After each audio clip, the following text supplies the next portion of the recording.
All right, we are going to get started. I am Courtney DeGraff. I am the executive director for the Anderson Valley Winegrowers Association, and I'm very excited to be here with everyone today.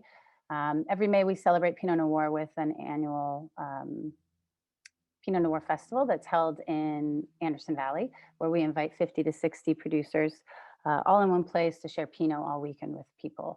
Last year, in absence of a festival, we named May as Pinot Month and created one of our very first educational resources, a history of Anderson Valley masterclass, which you can find in avwines.com if you missed that.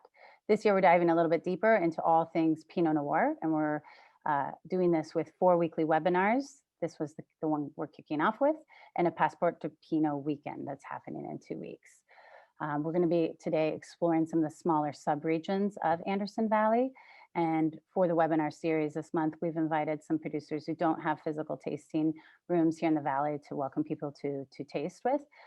So you'll be able to get to know them a little bit better in context of the Pinot Noir and the different areas that they're getting grapes from. So a big thank you to Zacky's DC, who came to us and offered the opportunity to sell packs nationally. So if you are interested in the wines that are being discussed here tonight, you can go out to them and you can get those or any of the wines over the course of the month. We are super excited to have Esther Mobley here from the San Francisco Chronicle. She's a wine critic with them, and Tom Elkier, who's a wine writer and lives here in Anderson Valley. He's become somewhat of our resident wine expert. So we will be monitoring questions in the comments, and I will be turning this over to Esther to lead us, and enjoy. Thanks, Courtney. Welcome, everyone. We're really excited to be here. We certainly wish we could be in person up together in Anderson Valley, but this will have to do. So are we going to see a slide of the winemakers we're going to meet today? Yeah, so we're going to go. I hope many of you have these wines in front of you. I do, and I'm very excited. So later throughout this session, we're going to hear from Ted Lemon, the winemaker for Literai, Ryan Hodgins, the winemaker for Fell, Jeff Gaffner, the winemaker for Black Kite Cellars, and then we've got the dynamic duo of Guy and Norm from Fathers and Daughters Cellars. Okay, yeah, and then it's me and Tom. So we're here today to talk about Anderson Valley, a very little special place in California. I don't know how many of you have been here, or some of you may not know exactly where it is, but just so we can situate ourselves, Anderson Valley is in Mendocino County. It's just north of Sonoma County. It's only about 100 miles north of San Francisco, where I am right now, but it takes about 3 hours to drive there. You have to traverse some very winding country roads. So it's a kind of remote, wonderful, wild place that feels a little bit of a world away from the rest of the Bay Area. But for the winemakers we're going to talk to today, and for those of us who love the wines that come from this place, it's really always worth the trek.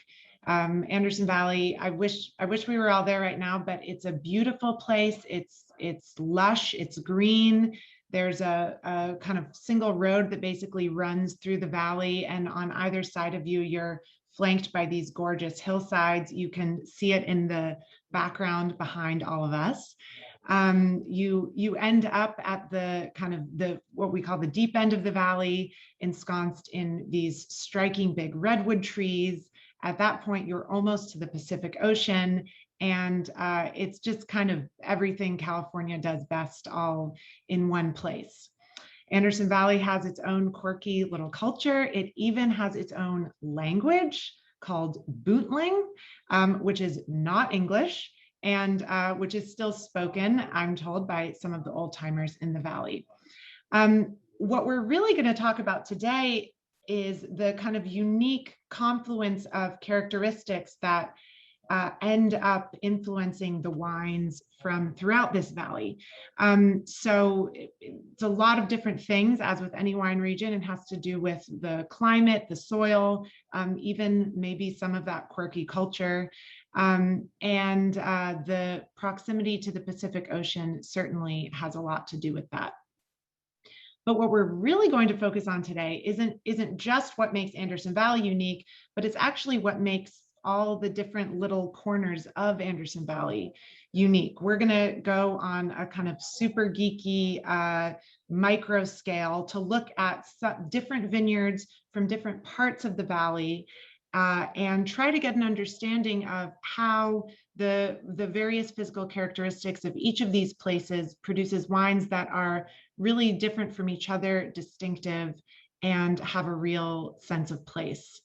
I think it's going to be a dynamic discussion. We may even, if we're lucky, have a little bit of disagreement among the winemakers, which should make things interesting. And most of all, we're going to taste some really beautiful wines.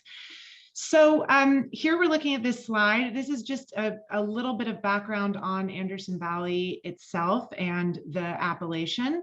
There's 30 bonded wineries here, but there's 90 vineyards. So there's a lot of winemakers, including several we're going to talk to today, who make wine from Anderson Valley vineyards, but actually are based, make their wine elsewhere. There's 57,600 acres under vine, acres total, but only about 2,400 of those are under vine. So most of the valley is not developed to vineyards. And the average vineyard property is just 27.3 acres. So we're talking about a lot of really small scale farmers here. We can move on.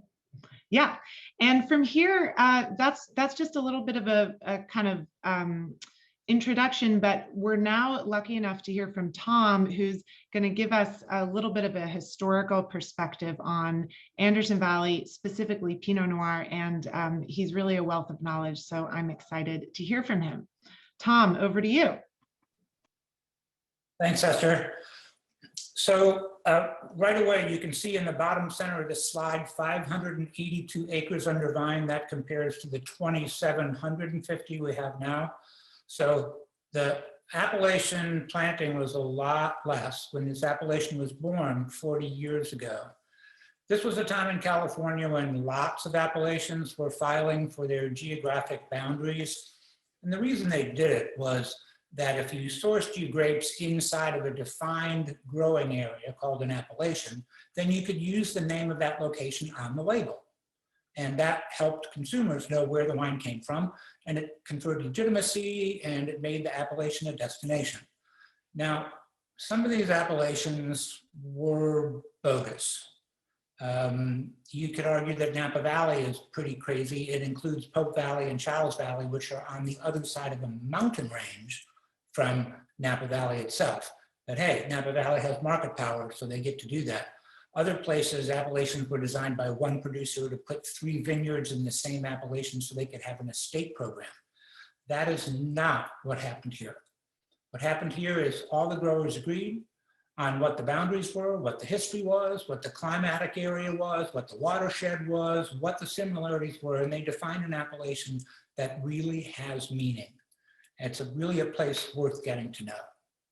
So let's go to the variety slide next, so people can get an idea of what the varieties were. Courtney, can we have the presentation back? I'm working on it. It just crashed. Sorry about that. Okay. What we had in 1982 was primarily white wine. There were 3 reasons for that. This is the 1980s. America's a white wine drinking country. You might remember, some of you, that Chardonnay was the first glass of wine that replaced a cocktail for millions of people. So Chardonnay was well established. And another fundamental is that Anderson Valley tends to be a pretty cool place with a pretty short growing season compared to warm inland valleys. So that's better for white grapes, which have a shorter growing cycle. You can get them ripe before fall or winter comes. And then third, the economics of making white wine are not as expensive as making red wine. So when you're starting an appellation, you're far from the city, you barely got highways yet, you want to hedge your bet. So white wine was the way to go. This turned out to be a wonderful piece of serendipity for Anderson Valley because you can see there's 27% Chardonnay and 8% Pinot Noir. And the recipe for great sparkling wine is mostly Chardonnay with some Pinot Noir. And as we'll see in the next slide, very soon after the appellation was born, we got a bunch of sparkling wine houses. They became ambassadors for the appellation. Many people learned about Anderson Valley the first time, not from Pinot Noir, but from sparkling wine.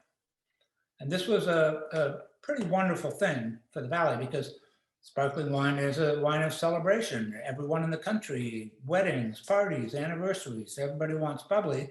And we had a couple of French companies invested in good bubbly, a couple of American pioneers that were making great sparklers.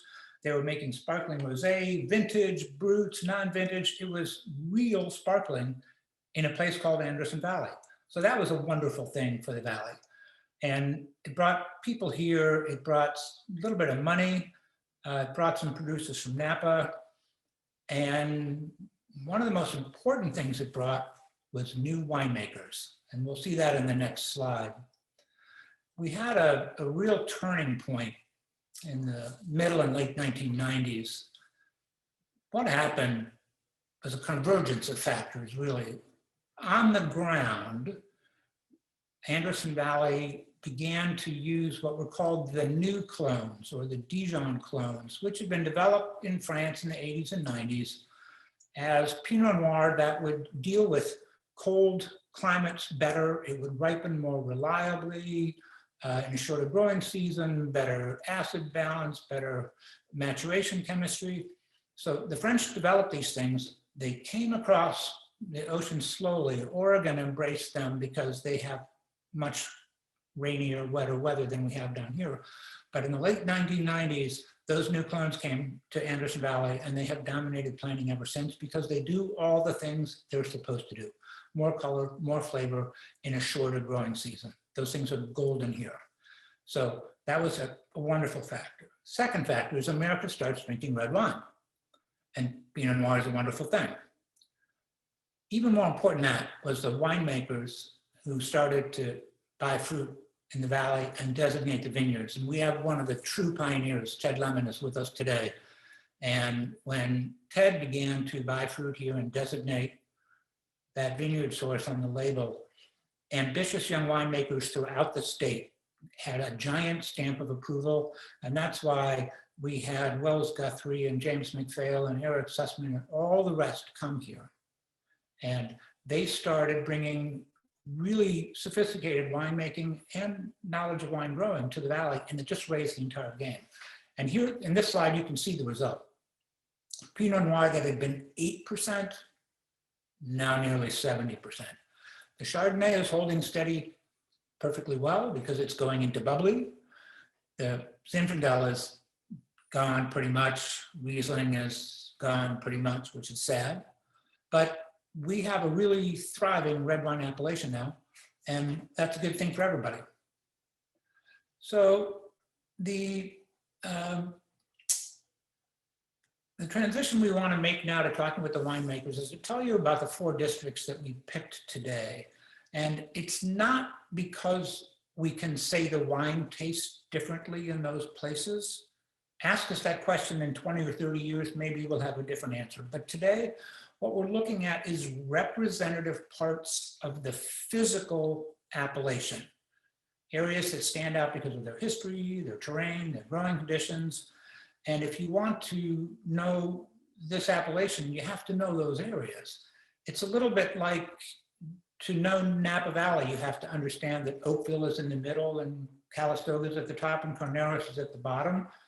And we have a similar situation here. We have some districts which are different at the north, some are different at the south.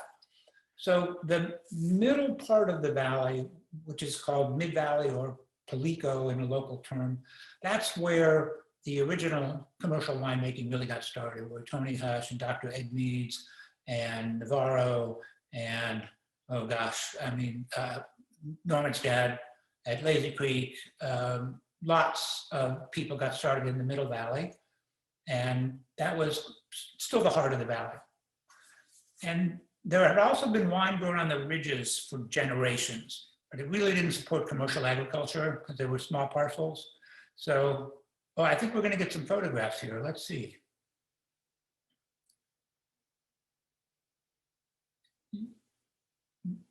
Yes, so yeah, now we're at the ridge. So we a little too fast. Let's back up. Can we go back one?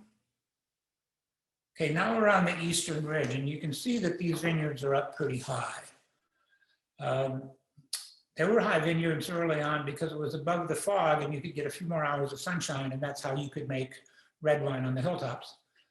Now, the best sites on the hilltops have stayed in agriculture, such as Ted's 1 acre parcel and some others that you can taste. And there's some new planting up high because the new clones and new money primarily.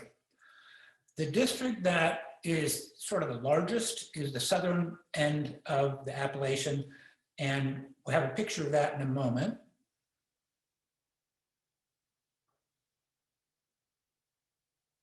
So when you see this slide, the vineyards are on the lower right side and some are across on the left.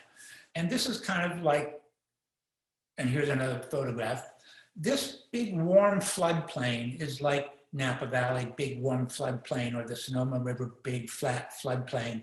And so when producers in Sonoma and Napa realized that there was a bunch of land that looked just like theirs, with the same temperatures and weather as theirs, but the fruit cost 1/3 as much as the fruit in their counties, they came in and planted vineyards so they could truck fruit out for Cape Bread, Satui, and a number of other Napa labels. So the southern end of the valley got planted a little bit like Napa, large blocks right up to the edge of town. So this nice warm floodplain turns out to be a beautiful place for Pinot Noir because it's like a warm place in a cool appellation. But there's still tremendous soil variation because it is a watershed and it is a floodplain, and that's where the soil all mixes up.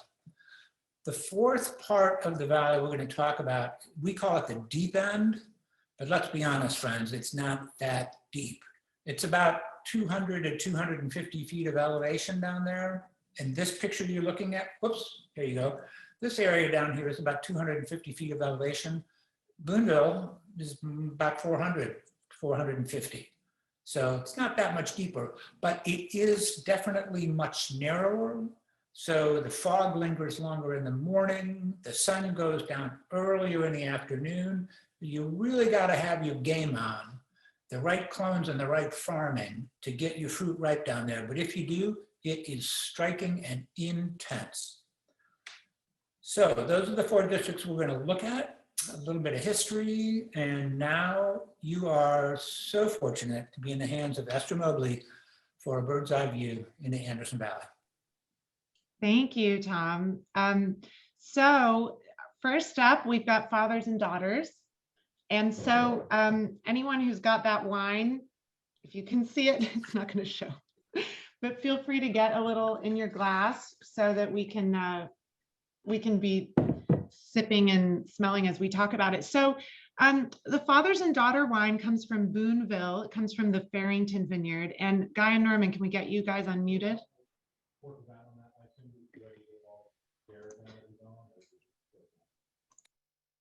Unmute. There we go. There you go. Okay, great. So, okay, so we're really lucky to have the two of you here. And Norman, you have such a kind of long-term view of the kind of farming history of this valley. Farrington Vineyard, of course, is really one of the kind of marquee vineyards in Anderson Valley, a vineyard that that helped make Anderson Valley famous and put it on the map. Tell us first, both of you, kind of situate us in Boonville. What tell us what makes the kind of growing conditions here distinctive and unique? What are we seeing when we're in this kind of valley floor here? Go ahead. Yeah, so I mean, main thing, I mean, if you're coming up 128 from, say, from down south from the city, Boonville is the first you come to. It's sort of, you're coming out of the hills into just a big open valley, or not that big, but it's you come to the valley, and it's where the wind or the air ends up from the coast. So as it blows through the valley, it starts Navarro and Deep End, and then slowly warms up towards Boonville. So you're always a little bit warmer air by the time it gets to Boonville. A little more flatter area probably in Boonville than like the Philo Deep End areas. We get a little more of the bottom shelf, the erosion basically of what happened over millions of years throughout the valley. But yeah, it's just a little more opener. We get the fog a little bit later in Boonville, like Tom was saying, and it burns off a little bit earlier, but it still cools down. I mean, the big thing in Boonville is the temperature swings. We'll hit 80 at night and drop into the upper 30s in the morning. So it's a huge temperature swing. And I think that's partially what makes Boonville part of its own. Yeah, this area of the valley really has the widest daily temperature swing of any in the valley, right? Right. Because I mean, you have a little bit of coastal influence on the Deep End. Yeah. It usually doesn't get as cold, and with the fog coming in earlier and burning off later, you get that little cooler influence that just keeps it a little more, not that big of a swing. Guy, tell us a little bit about fathers and daughters. You're one of the fathers, correct? Right. We our daughter was born in 2012, and my wife's family has the Farrington Vineyard, and we approached Sarah's dad, my wife, and asked him if we could make a Pinot in honor of our daughter's birth, and he let us do that, and we've kind of grown from there. We do probably about 500 cases of wine, and we do different varietals in different years. Our Pinot and our Sauvignon Blanc, we do every year. And then we'll move Chardonnay and Gewürztraminer and a white blend and a Pet Nat in and out of the mix, depending on the year. And give us a little bit of background on Farrington itself. When was it planted? And it's changed a lot over time, right? It hasn't always looked the way it looks now. Right. I mean, it originally got planted in grapes in 1969. Of course, like Tom was saying, the different varieties, people came in, just wanted to throw something in there, didn't know the region. It was planted in some Cabernet, Merlot. They did have some Chardonnay, and then some Sauvignon Blanc, which are still some of the old vines still left here, which fathers and daughters gets part of that old stuff. But yeah, from 79, and then we came in, Kurt Schoeneman, Sarah's family bought the place in 96, 97. And there was still some of the old stuff left, which we saw was pretty much at that point had to be torn out. Planted all the newer clones, Gewürztraminer, Pinot, Chardonnay. We had still that little leftover Sauvignon Blanc into these newer clones, newer rootstocks, because we saw what was coming up. Since I've been here in the valley, and just a little more experience knowing what could grow here at best. So that's where it started from 79 on. And the last planting we've done here is just 3 years ago. We did another 2-acre block of some 2A and some DRC. What's interesting about that 2-acre block is it's up the hill at Farrington Vineyard. Most all of the rest of the vines are down in the valley floor. And where this was planted was where my wife and I got married in 2010. And it's interesting, when we were talking about the fog in the valley, our first anniversary, we spent up there where this block is planted. And we woke up in the morning and the whole valley was covered in fog, and we were up above in the sunshine. So I think that probably influences the fruit that comes from up there. Right. Feel like you're in an airplane looking down at the clouds? That was amazing. Yeah, and on top of the bet. nose, yeah. Yeah, so it's interesting. So Farrington is really a kind of a great little microcosm example of what Tom was explaining, the shift over time from white wine varieties planted in vineyards in Anderson Valley more toward Pinot Noir and toward a kind of more specific targeted sense of what types of Pinot Noir grapes to plant where. Right. And we have, I think it's 7 different clones of Pinot here now. So we have the variety on different rootstocks. The rootstocks are in different areas soil wise. So yeah, we try to be specific on the rootstocks, the soils. The bit more vigorous rootstocks, you put in the weaker soils to try to balance the vines out. So do you guys have the wine with you? You two? I do. We do. Yeah, let's taste it. Here we go. Want to tell us a little bit? So this is the other 3 wines we're going to taste today are 2018. This is a 2016. So it's a little bit different in that sense. It has a little more age on it. Tell us about the vintage. What was this year like for Farrington? You want me to tell that? Yeah, go ahead. Yep. So it was an unseasonably warm year at the beginning of the year, and the bud break was ahead of schedule. And the harvest, as a result, was earlier. The temperatures were good throughout the growing season. The frost didn't damage the young buds, although everybody worries about that every year. This was a good year. The weather was constant, and there was moderate heat throughout the spring and summer, and that kind of allows the fruit to mature gradually. A series of drought years, including 2016, has actually benefited the fruit as the clusters remained small and the flavor was intense. Yeah, well, it's an intensely flavored wine. I can tell. I mean, to me, it's kind of a lush wine. It's generous. It has, I mean, of course, it has a lot of great kind of tight, firm structure, but I feel like it's just kind of a friendly wine. I love the kind of the dark fruit character on it.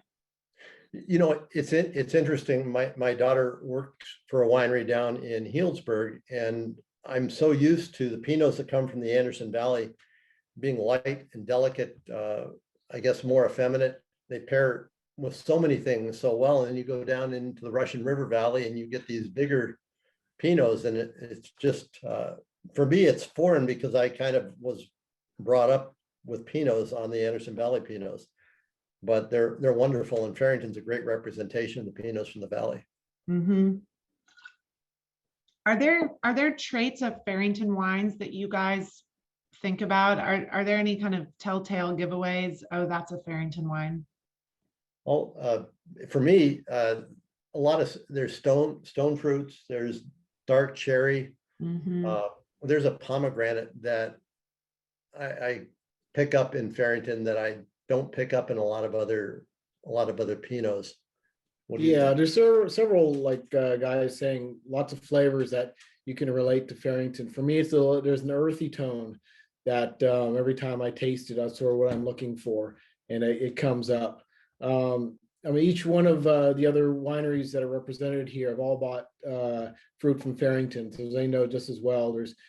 Farrington does have a designate flavor that does sort of pop out with each wine, even though it's different winemakers that buy it, it still pops out about the same.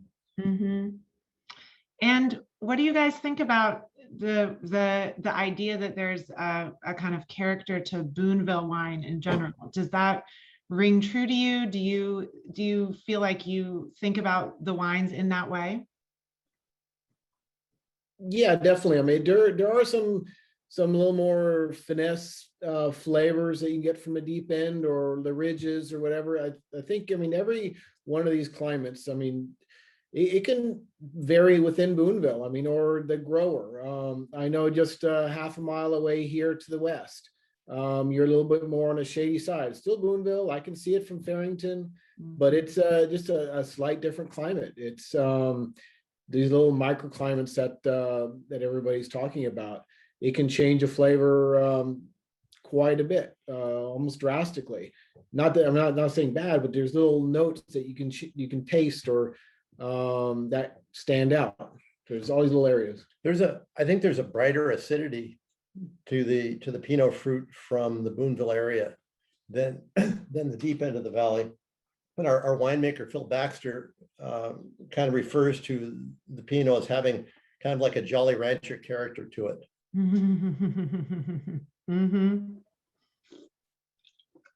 Doug Stewart of Lichen Estate is in the comments mentioning Farrington is a kind of bellwether for Anderson Valley because it's often among the very first vineyards harvested at the beginning of the season. Is that right? Yeah, we're one of the first to have bud break, one of the first to harvest. But I mean, we're just talking like a few days. So for wineries, sometimes like for Ryan, it's really nice. He can start at Farrington and work his way down the valley. Also, Ted, I mean, up on the ridges is always a little different than the far end. So it makes it nice to have somewhere where you can start first and go through the valley. But definitely Farrington's a little bit earlier than most.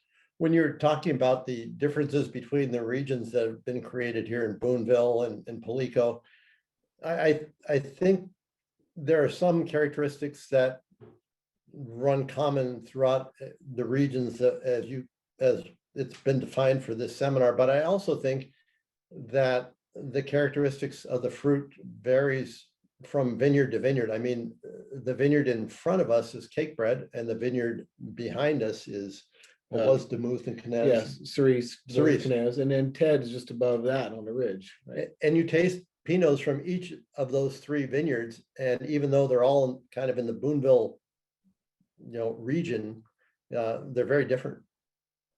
Yeah, well, I think that's one of the beautiful things about maybe even different parts of the vineyard are different. As you're saying, the little 2-acre block that sits above the fog probably produces a very different tasting wine than the lower parts of your vineyard. Toby is asking, what does TA indicate? It means total acidity. It's another measurement of acidity in addition to pH. So they're just different ways of describing the acid in the wine. Let's move on to wine number 2, which is the Fell Savoy Vineyard.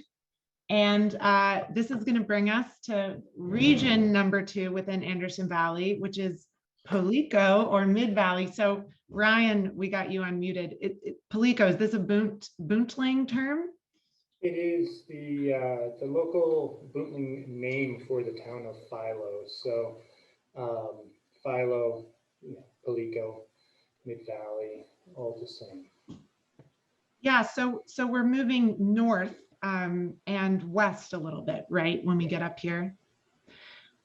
So as I understand it, what's really what really changes here is the kind of wind funnel patterns, right? I mean, tell us why is moving up to this part of the valley so different climatically from Boonville to its south? So it is different. So different, I think it's going to be a recurring theme of it's hard to speak in absolutisms about any of this stuff, but actually the picture of the slide that's up right now does a kind of a good job of, you can see Philo, and there's the forests kind of to the left of Philo on your slide.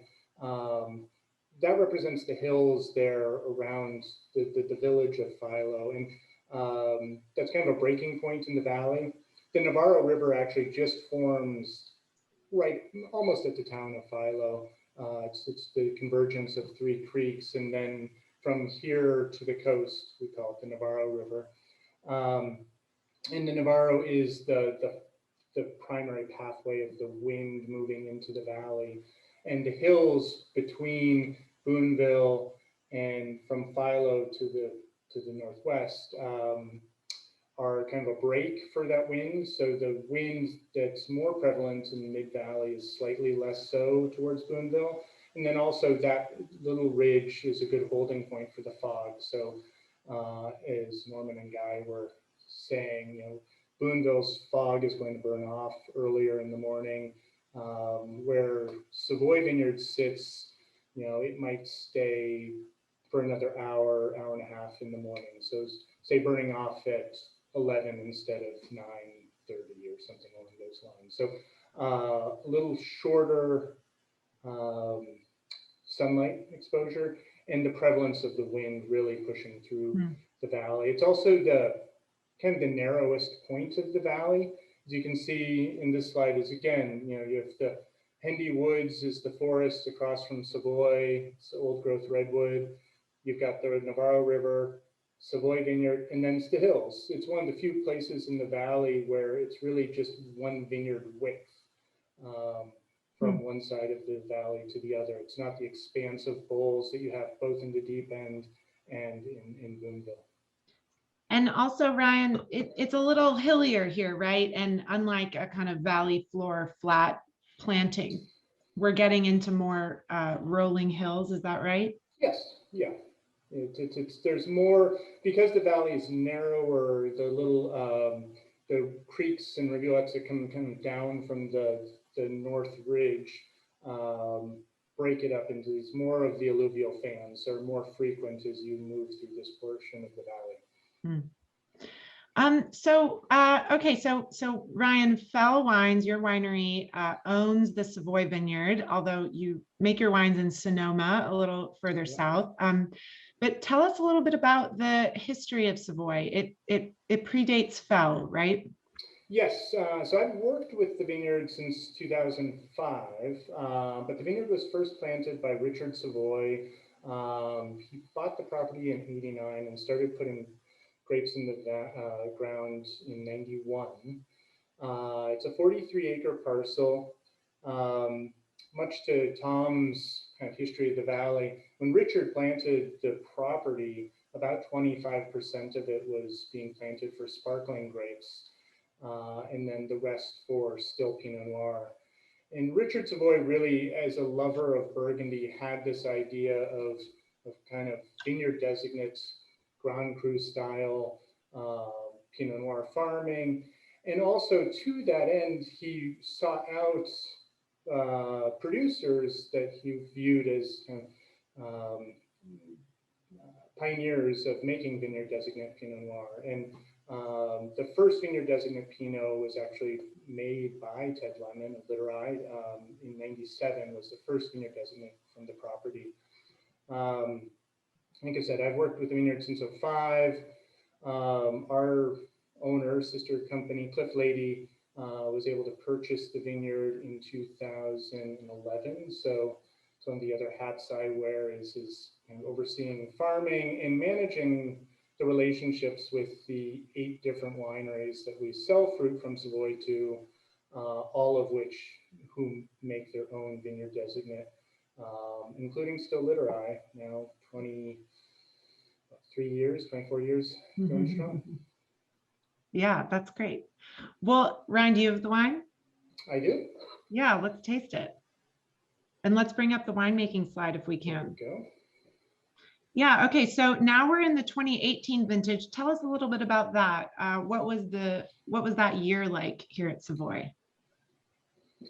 18, so it's always good to think about the weather, the winter season. So 17, 18 was a decently wet winter for us. One of the few that we've had over the last 10 years. So the start to the 18 growing season was a little bit cooler, and then, but it was a pretty moderate growing season, not a lot of heat. Really since California entered the drought period that started with 2014 vintage, our harvest dates have been moving up earlier and earlier because when it's not raining, the sun is shining, and that means bud break starts earlier, and our whole growing season has kind of been pushed earlier than it used to be. 18 was kind of a return to somewhat normal. Picking Savoy Vineyard at the end of September through early October is what we did for many years before the drought, and this is one of the few vintages since 2014 where we've been picking this late. Richard planted the property to a ton of different clones, and we've kind of continued that with some of the replanting we've done, of adding new material as well. So there's over a dozen clones of Pinot Noir, although I'm not particularly a believer in the importance of those. But it does have a lot of different pieces, I guess is what there is to say about it. So probably 5 different distinct clones that went into this blend. Very simple winemaking. About 16 months, it says, and 25% new French oak barrels.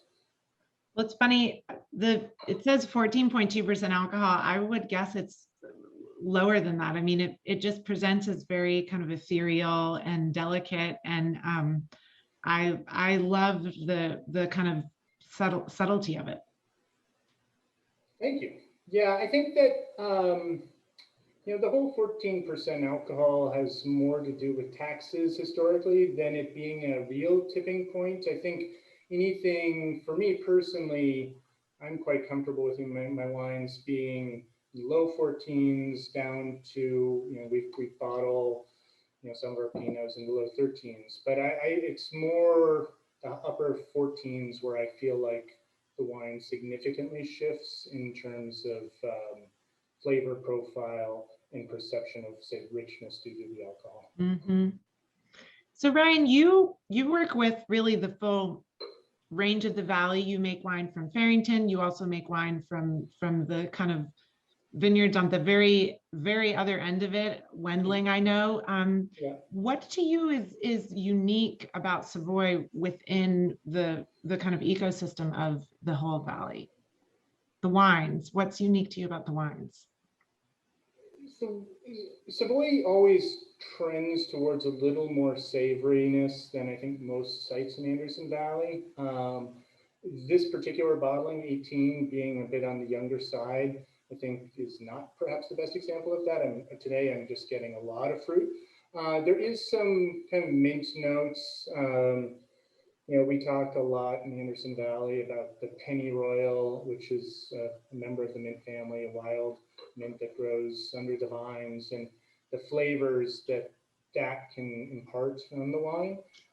So that kind of minty, not quite a menthol or camphor type flavor is prevalent in a lot of Anderson Valley wines, and Savoy in particular has that flavor profile.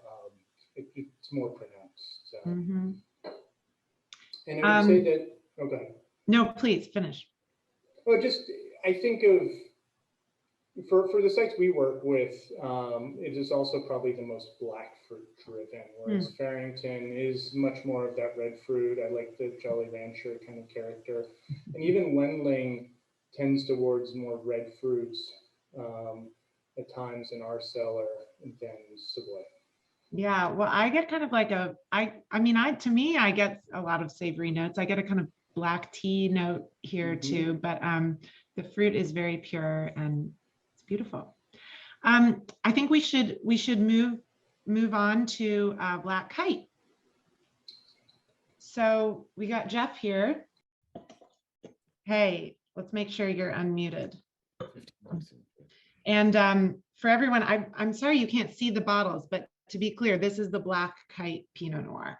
So, okay, so now let's bring up the next slide. Okay, so now deep end. We've been hearing about the deep end. Again, we're kind of moving north.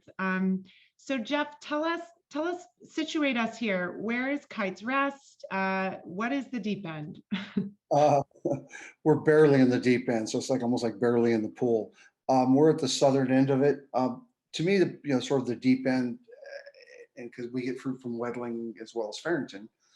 As you move further north, what I find is it's the spice cabinet gets pretty complex because you get a lot of different exposures, soil profiles, obviously, but you also get north, south, east, west exposures. The valley, for me, especially where we are at Kite's Rest, starts to narrow.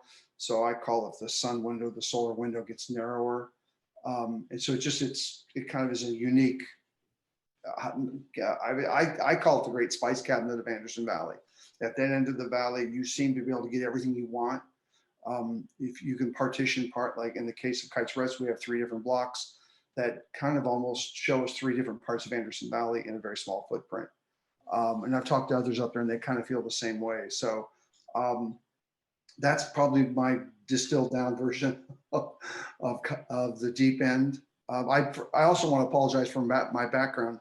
When I went to upgrade my operating system the other day, I thought, well, it shouldn't be a problem. And somehow it didn't work. So I'm actually in my wine room bar. So I guess that's okay on Cinco de Mayo. Well, I think you have cool cabinets, so we'll forgive you. People can see the fog in the rest of our photos. So Jeff, one thing that's interesting about you is you really work with vineyards from a kind of a really wide geographic range. Within California, you work with Anderson Valley Pinot Noir, Sonoma County Pinot Noir, and even Pinot Noir from Monterey County in the Santa Lucia Highlands.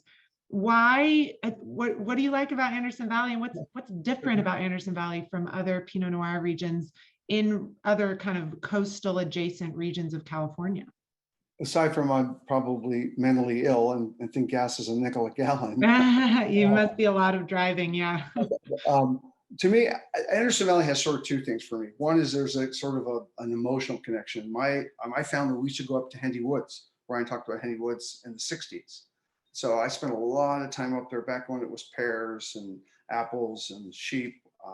Fast forward a few years, I actually raised sheep as a kid. I had friends up there who had sheep, so we would, go back and forth.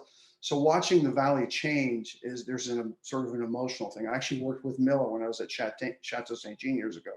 And when she went up there, it kind of got me even more excited about it. So there's the emotional part of it. I just think it's a really unique place. I think it's a unique story.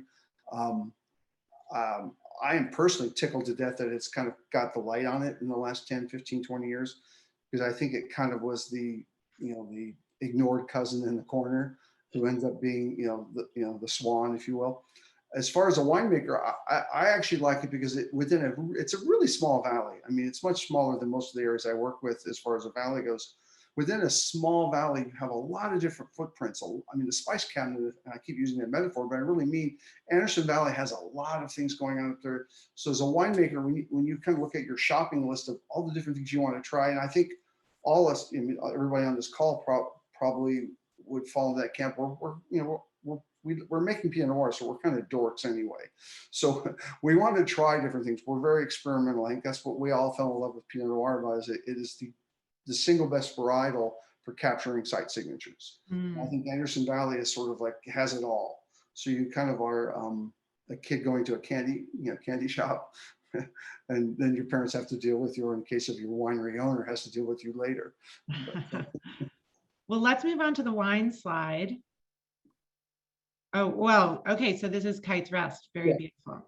So if you look at the blocks, you can see it drops in elevation pretty significantly. The bottom block was originally planted to Gewürztraminer back when we saw the white wine boom, which I was neck deep in when I was at Chateau St. Jean. And then we saw this wonderful evolution that we heard about earlier today. And then we work up the hill to what we call the middle block, and then we have the upper block. As far as the wine we're having today, it's actually the blend of the 3, and it's kind of the sum of the parts. And so the bottom block, surprisingly, even though it sits on sort of a shelf on the river, it gets riper and warmer than you would think. By contrast, you go to the very top where it's basically in a redwood cathedral. It loses sun quite early, so it tends to keep more of the forward violet, brighter flower tones. All the way up into redwoods. You can't even. Yeah. So now the wine side, maybe. On the wine side, Yeah. Again, this is the kitchen sink of all the 3 blocks. Basically, we ferment the 3 blocks separately. We also do a portion of it where we co-ferment all 3 blocks. So this is a one that's all 3 blocks together. And you can see the 3 different clones. And then as far as winemaking goes, it's just get grapefruit and get the hell out of the way. I mean, that's my belief. It's nothing particularly fancy. I am a big believer in a long cold soak. I tend to, if I want to make an extracted wine, I make other wines, so I don't have to make Pinot Noir extracted. I So we pretty much extract quite aggressively early in the absence of alcohol. So I get pretty much everything I want out before the alcohol elevates during fermentation. And I think I'm able to sort of retain all the prettier, more feminine characteristics in the wine. And that's just something that I'm very passionate about. I'm a big believer in yeast cocktail, and people think I'm kind of nuts on it, but you wouldn't cook with one spice. So why would you make wine with one spice? So I will actually try different yeasts, also indigenous native yeast, if you will, on different barrels, try different things. Again, trying to sort of broaden the palate, broaden the toys I get to play with. Yeast cocktail sounds like a good drink for Cinco de Mayo. So I totally get the spiciness, and I get such a range of kind of baking spices. I get cinnamon and clove and even a little cumin, that like savory kind of warm spice. It's beautiful. Thanks. I haven't killed anybody with it yet, so. Okay, well, I wish we had more time, but I think we should move on because we're nearing the final segment. So now we're going to the East Ridge and our final wine, which is the Literati 1 Acre. So Ted, you have a real interesting story here with Anderson Valley and with this vineyard. I think specifically, was this the first Pinot Noir you ever made? Yeah, 1993. And of course, since nothing in wine is simple, the site belonged to Rich Savoy at that time, but it was never called Savoy Vineyards. That was always reserved for the parcel that Fell now owns. So he actually owned 2 pieces in the valley. Could you tell from the way they were planted that they were done by the same hand? Were they similar? No, they really weren't. There were no Dijon clones at what's called the Deer Meadows property where 1 acre is. And when he planted 128 or the Savoy vineyard, that at the time, and Ryan probably has better memory of this for me, but there were a couple of non-Dijon clones, but most of it was Dijon, some Pommard, some things like that. But it was quite a different planting, vertical shoot positioning, that sort of thing.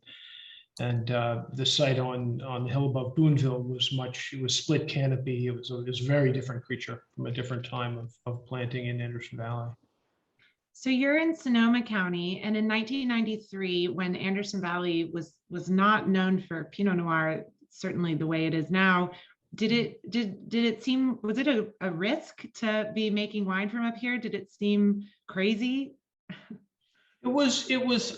I mean, what Tom pointed out is really true and important in terms of that massive shift, not only from Riesling and Gewürz and white wine, but to sparkling and then to still Pinot Noir. Yes, there wasn't that much here. Most of it was controlled, of course, or owned by wineries based in the valley. Navarro always had a lot of estate vineyards. Hush had some. All those people were active, but they weren't active as grape growers. So if you were interested in visiting a vineyard to purchase fruit in the early 1990s, it was a pretty short list, Esther, I can tell you that.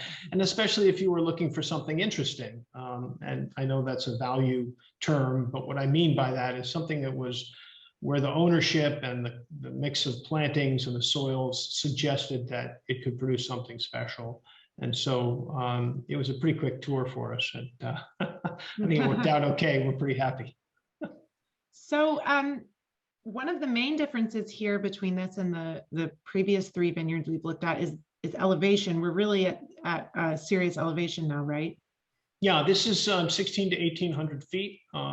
So it'd be great again if Tom could put that in context a little later. Maybe you can, Tom, when we're roundtabling or something, because it's not by any means the highest within the AVA, unless I'm wrong. That would be on the other side, on the other ridge. But yeah, relatively high up. And like all coastal vineyards and elevation in California, they all share the same thing, which is that they tend to bud out later and they tend to catch up during the course of the summer because they're above the fog. So that is something that is true. I don't want to say all the way to LA because that's a long way, but certainly through most of mountainous coastal California. And you know that well too. Yeah. And then what else, give us, situate us here, paint a picture. What else are we looking at when we're at 1 acre? What is unique about this place physically? Sure. Well, the photo shows you that you're really at the top of the hill. So that's one thing that's important to know. And it is, you know, one of the things that we struggle with in Anderson Valley is this question of you know, can you pick out different parts of the valley for ripening earlier or later? And I think that Norm spoke really well to that for the Boonville end. Down on the valley floor, it gets much more tricky in the mountains. It isn't necessarily how close you are to the ocean, because elevation is really the thing that starts to become more of a factor unless you move to the western ridge and out towards the very end of the AVA on Greenwood Ridge Road. So to me, it's really all about the site. At elevation, whether you're at the Boonville end or the deep end, wherever you are, it's about elevation more than anything. And then the lower you are at elevation, the greater the chance that you're going to be getting more fog, and that will delay your ripening a little bit. Mm-hmm. Well, let's taste the wine, and yeah, here we go. Okay, yeah, we've got that 1,600 feet. So that's as opposed to the kind of 300 to 500 feet, I believe, of the previous ones. Biodynamically farmed. Okay. Anything you want to, anything you think is notable about the winemaking here, Ted? No. We're not, you know, we kind of do what we do. It's very traditional winemaking. You know, it's punched down, it's native yeast, if anyone cares about that. It says they're unfined and unfiltered. But basically the goal for us is to keep these wines, as all of our wines, as sort of transparent to the site, if we can, as possible. So that's why I don't have a whole lot to add about the winemaking. And I know you make a lot of different single vineyard Pinots, and I guess the variable is the vineyard, not what you do. That's the hope, right? And I do want to speak to that because I think Jeff, I don't know if I wrote this down, but it was a couple of minutes after you spoke, but Jeff spoke about, if I wrote it down right, about emotion or his emotional attachment to Anderson Valley. And I do just want to say to everybody on the line that that's what matters in wine. Don't worry about us, the supposed experts, or, you know, who thinks they know what wine is about. Wine is about emotion. And if there's a wine you're tasting here this afternoon that you have a positive emotional response to, God bless you. That's what you should be drinking, and that's what you should purchase. And don't worry about what we say about it or any of those sorts of things, because that's what makes it fun. I mean, I would guess that everybody on this panel at some point or other in their lives was drawn to wine through emotion. So I just want to say, you know, Jeff, I'm with you 100% on that one. That should be what motivates all of us. Well, amen to that. And I know it can be, I do think we have problems in wine sometimes where we're prescriptive and didactic and telling people what they should be expecting to taste. And anyway, it's hard. I think a lot of people need confidence to speak about wine, and it can be an intimidating thing, but hopefully we can help with that in the long term. So I just think this is a gorgeous wine, and I hope that those of you who are tasting these can taste how kind of different they are from each other. I mean, not that they're totally apples and oranges, but that each of them has some nuances that aren't shared. Ted, what I love about this wine is how it really, in its way, it's a powerful wine. I mean, it has tannin, it has structure. The acidity gives it, I think, a frame, but it feels so kind of delicate and lithe within that. If something might occur to many of the people who are tasting with us is you may have learned what tannin is, that sensation of licking a board or firmness or a tactile sensation in your palate. And one of the things we can talk about in winemaking related to site, which I think is really interesting, is when do the tannins actually hit your your tongue? When do you actually notice them? Because they're vineyard sites where the tannin is very prominent, it comes right into play right away. And there are others which, for lack of a better term, I would describe as having sneaky tannins. And I think this is a little bit more in that camp, Esther. This wine, you don't necessarily notice the tannins at first. There's a fair amount of richness in it. It builds more slowly. I think a vineyard like Savoy is much more consistent in the way the tannins come across the palate. From front to back. And so to me, that's something that I think about with this wine, right? Is that the tannins are less forward or less, they hit your palate less quickly. Yeah, well, and I wouldn't call it a kind of grippy wine. And there is Right. to me, there's a kind of silkiness to the texture.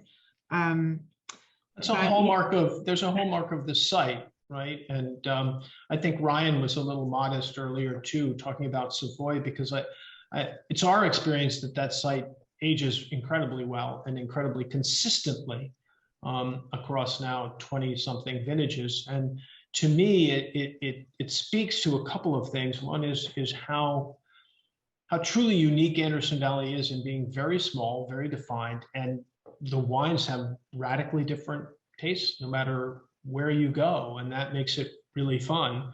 And they have these unique characteristics. And as I said, Savoy to me ages beautifully. It doesn't matter the vintage.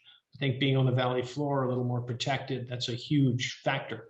Up on the hill, you're naked. If it's a lousy spring, you're blowing in the breeze. You saw the picture, so you may not set well, or your set may be uneven, and so your berries are ripening unevenly. It's all different in the hills, different thing.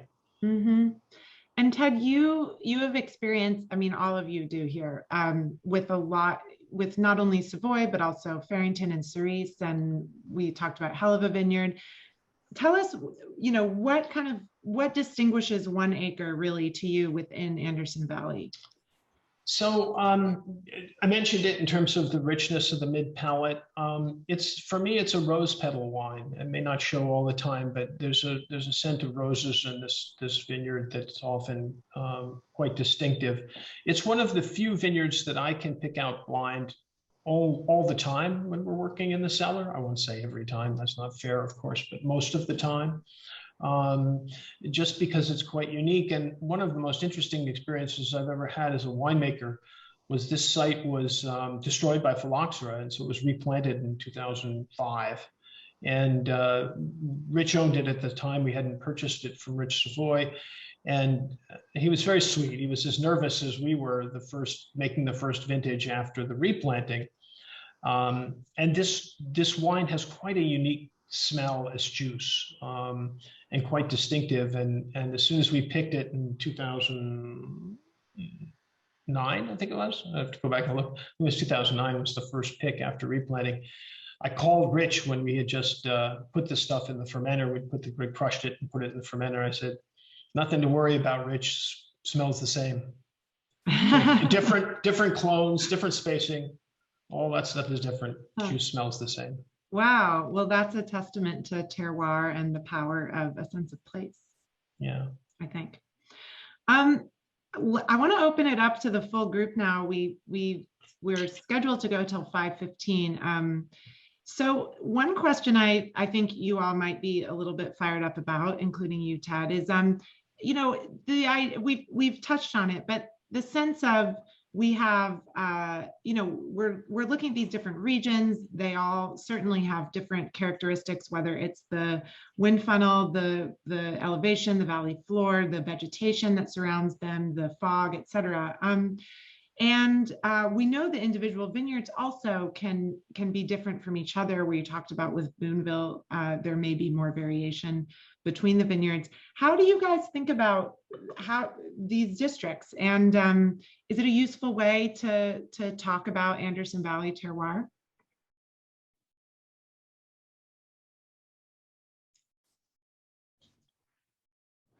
Pick someone, Esther. I think Norm should speak first, but we can't get Norm to speak up. Maybe if I push him a little bit. I think Tom, I'll make it really quick. I think it's a little like saying because 2 people are 6 feet tall and have blonde hair that they're similar. Their personalities are similar. So it's a way of looking at the valley, and there's nothing untrue about it, but it's a pretty broad stroke approach. Norman? Go ahead. Yeah, I mean, definitely. I mean, there's differences throughout. I mean, I grew up as a kid. I mean, I moved here in '72.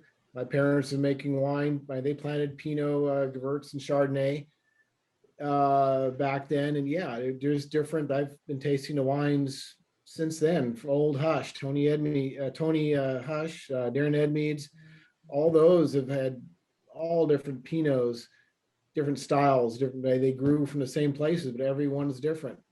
And also, even though some of those older wines are holding up. I mean, my dad, the Lazy Creek one, there's an 85. We would say it's probably about 8 or 9 years old. Excellent wines that can really, Pinots that you don't think of that could hold that long. Just, it's amazing what these Pinots in these areas can do. Want to add a couple of other broad brushes for the broad audience out there.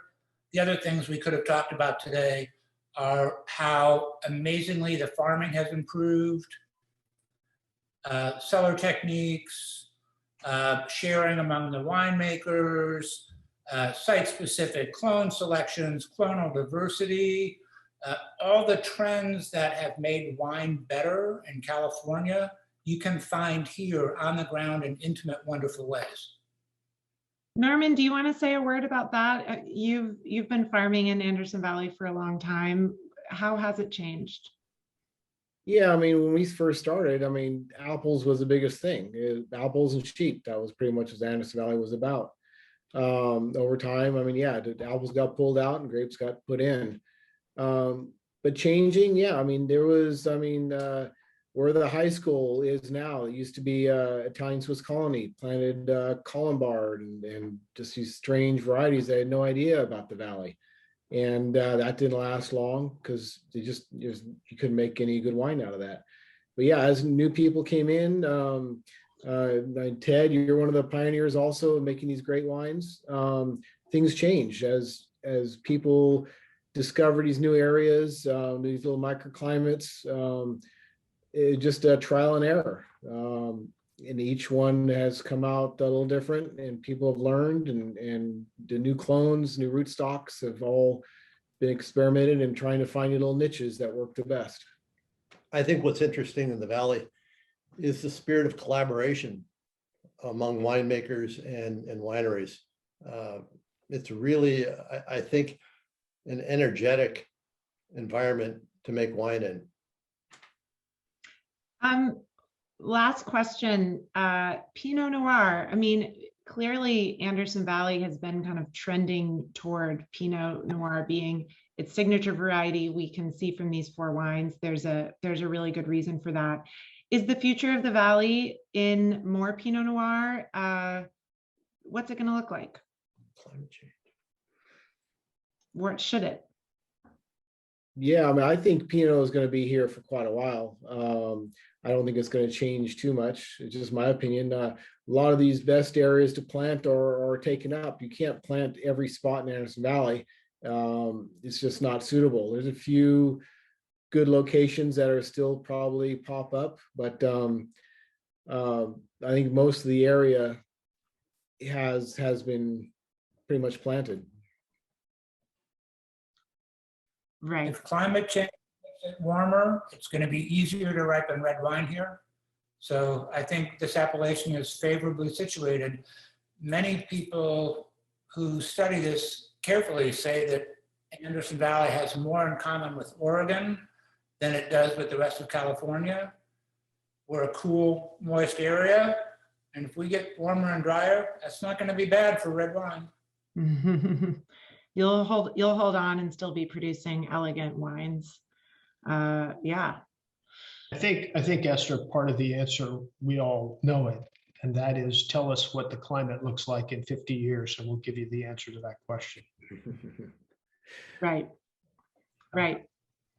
And I think we also, as important as Pinot is, right, the shout out needs to be given to the quality of Anderson Valley sparkling wine, right? Because I can speak only for myself as a consumer, that the quality that people have made here, including Roederer, is really, it's pretty exceptional. You know, I don't know how Roederer refers to it, but the normal, the basic wine at Roederer for a pretty reasonable price is a really lovely bottle of sparkling wine. And, you know, you're not paying champagne prices, and it's terrific. So it's important to remember that's not going anywhere.